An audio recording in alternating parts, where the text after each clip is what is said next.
তো আমি সামহার অ্যারাউন্ড মনে হয় কয়টা 1:30টার কাছাকাছি আমিও সেনা সদরে গেলাম, সেনাপ্রধানের ওখানে দেখি মিন্দামেন্টে বেশ কিছু এসে গেছেন। ফখরুল ভাই, মির্জা আব্বাস, জামাতে আমির একটু পরে আসলেন, বাকি মোটামুটি সবাই ওখানে উপস্থিত। জেপি থেকে আনিস রহমান এবং জিএম কাদেরও ছিলেন। তো ওখানে সবাই মোটামুটি একটু উৎফুল্ল, একটা আনন্দের একটা আমেজ।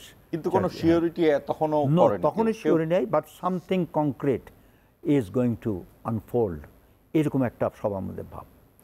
তো ঠিক 1:45টার দিকে আনুমানিক সেনাপ্রধান বললেন, এই মুহূর্তে খবর পেয়েছি আমাদের প্রাক্তন প্রিভিয়াস প্রাইম মিনিস্টার, উনি হ্যাজ লেফট দ্য কান্ট্রি।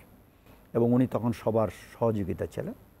আমরা এখন একটা নতুন করে একটা ইন্টারিম গভর্নমেন্ট ফর্ম করতে হবে এবং আপনাদের সবার সহযোগিতা চাই। সবাই অফকোর্স উৎফুল্ল স্বরে এক বাক্যে একটা স্বস্তির সঙ্গে স্বাগত জানালে এই একটা নিউজ, যার জন্য আমাদের দেশ প্রায় 16-17 বছর অপেক্ষা করছিলেন। আপনার কেমন লেগেছিল ব্যক্তিগতভাবে? It's a very emotional sight. ওর চাইতে আরও ইমোশনাল সাইট আমি একটু পরে বলছি। তো ওখানে উনি বলার পরেই বললেন যে আমি একটু তাহলে এটা ঘোষণা দিয়ে আসি। উনি অফিস থেকে বের, এই যে নিউজটা আপনি একটু আগে দেখালেন, উনি সেটা ডিক্লেয়ার করেন। ডিক্লেয়ার করে উনি এসে আবার বললেন, দেখেন আমি এই মুহূর্তে আমি একটু রাষ্ট্রপ্রধানের কাছে যেতে হবে to seek his blessing and permission. তো উনি বললেন, আপনারা যদি আমাদের সবাই সাথে আসেন তাহলে এটা আমার জন্য ভালো হয়। তখন আমাদের মধ্যে কিছু কিছু নেতা দ্বিমত পোষণ করেছিলেন যে না আপনিই যান।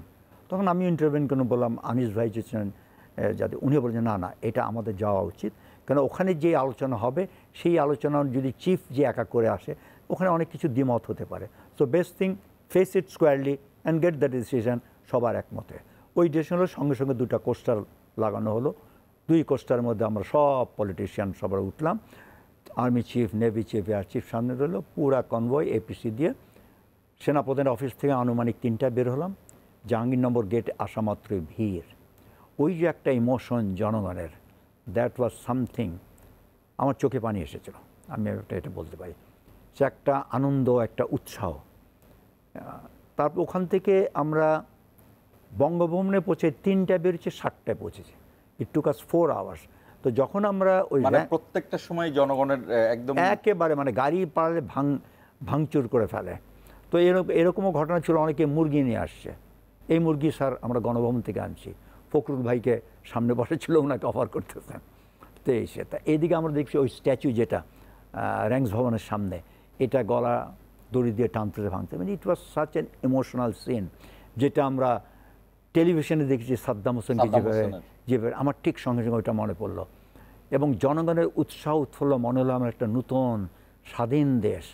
ঢাকার বায়ু দূষণ কোনো কিছুই মনে হচ্ছে না, সব কিছুই মনে হচ্ছে একটা বেহেশতে প্রশান্তি। তা আমরা গণভবনে যখন পৌঁছালাম আনুমানিক 7টার দিকে, আমরা স্ট্রেট আগে নামাজ পড়লাম। নামাজ পড়ে আমরা ওনার যে কনফারেন্স রুমে সবাই বসলো।